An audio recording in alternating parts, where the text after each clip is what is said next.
Goeiemôre. Het is alweer Gideon hier vanuit Riebeekstad.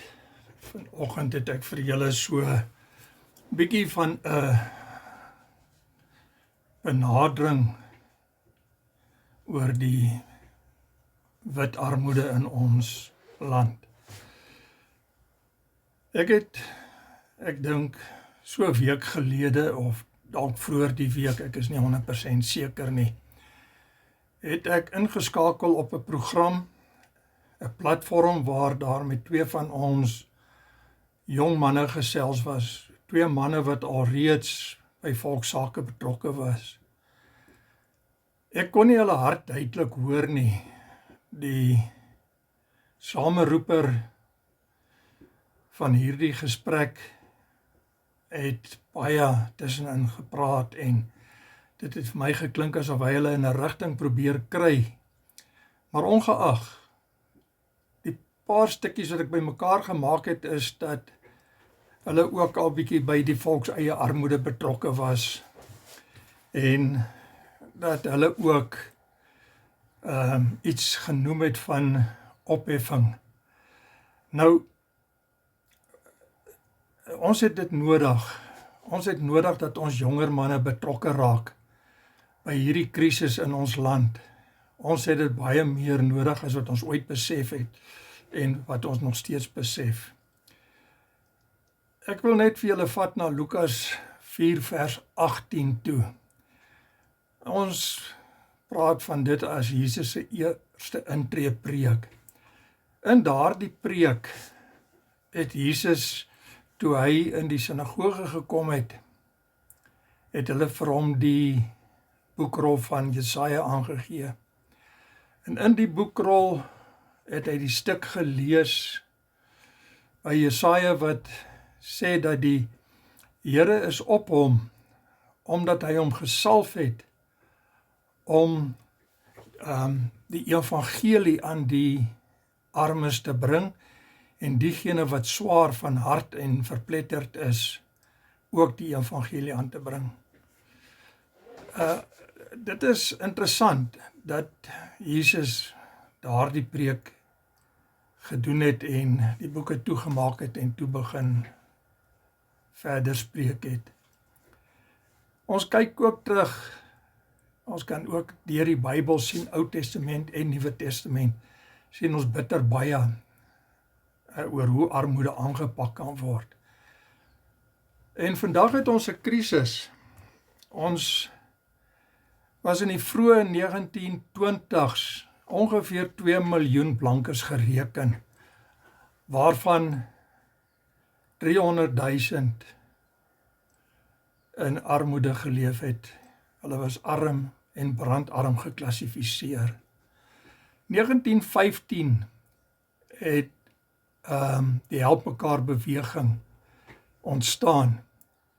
Vandag het ons die groot beweging Solidariteit met die Sambreel organisasie is met Solidariteit Helpende Hand wat onder hulle resorteer.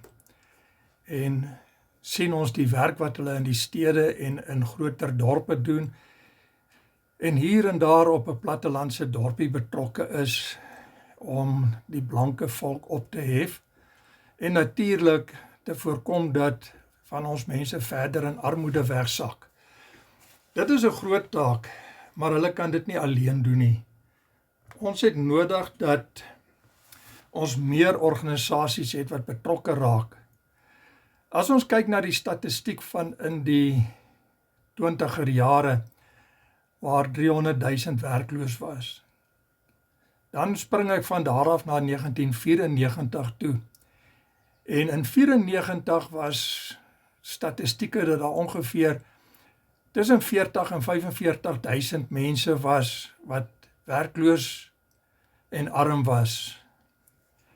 Werkloos in die sin dat die manne was tussen werke, hulle was werklik werkloos en die wat tussen werke was, het bedank uit die een werk en gewag vir die intreedag wat hy by die ander werk sou wees. Maar die armoede het toe al sy tol begin eis. Ons het al vele plakkerskampe gesien waar ons arme mense en werklose mense opgeëindig het. Ek spring van 1994 spring ek oor na 2004, toe ek by die armoede vraagstuk betrokke geraak het.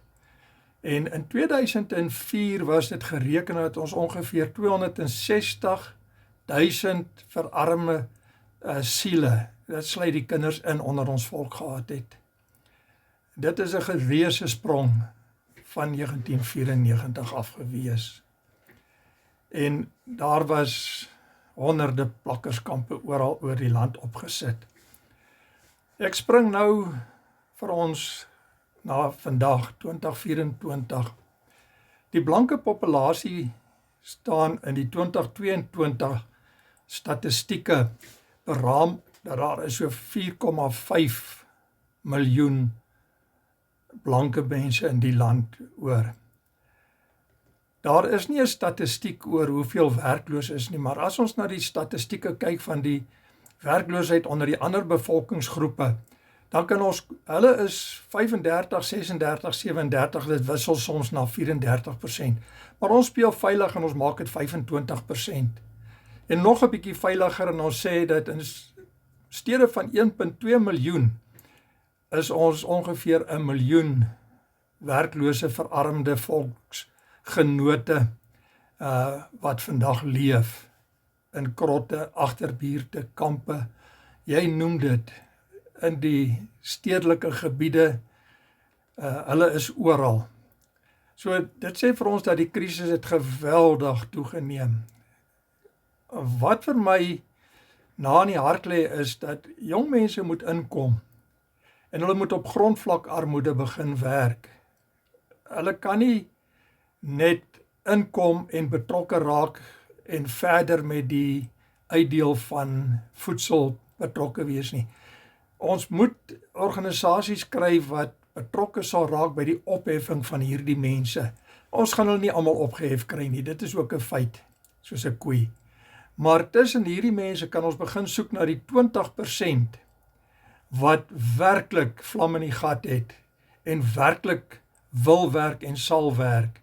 Dan kan ons die volgende 80% weer opdeel en so gebruik ons die Pareto beginsel en ons deel hierdie koek in stukkie vir stukkie op en ons begin ons mense ophef, veral die jong generasie wat vroegtydig uit skole uitgaan, wat nie hulle jare deursien tot by graad 12 of matriek soos wat ek het nou maar het nie.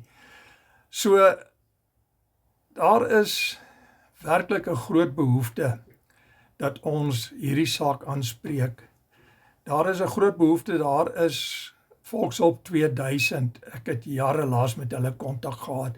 Daar is Doelos, daar is Philadelphia, natuurlik Philadelphia is die rolmodel wat my betref, wat ons arm volk ophef en werk op 'n plaas gee, waar hulle hulle hande aanwend om ook 'n geldjie te verdien en elke dag gevoed te kan word. So, wat ek graag wil doen is, dat ons kyk na, hoe gaan ons met sommige organisasies kan hande vat. Dit is bitter moeilik. Dit is nie maklik nie.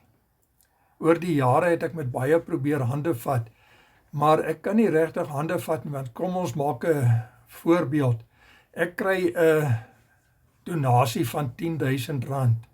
Dan het ek R2.000 eenkant gesit vir voedselhulp en ek het die R8.000 eenkant gesit om gereedskap vir die vroue, die manne te koop, dat die manne met hulle hande kan werk en dat die vroue kon bak en brou en dan hulle dit wat hulle vervaardig het, dit wat die vroue gebak en verbrou het, dat hulle dit kon verkoop vir addisionele inkomste tot die huishouding en dat hulle minder afhanklik is van kospakkies en dat hulle dan op hierdie wyse ook in die opheffing van ons mense ingetrek word.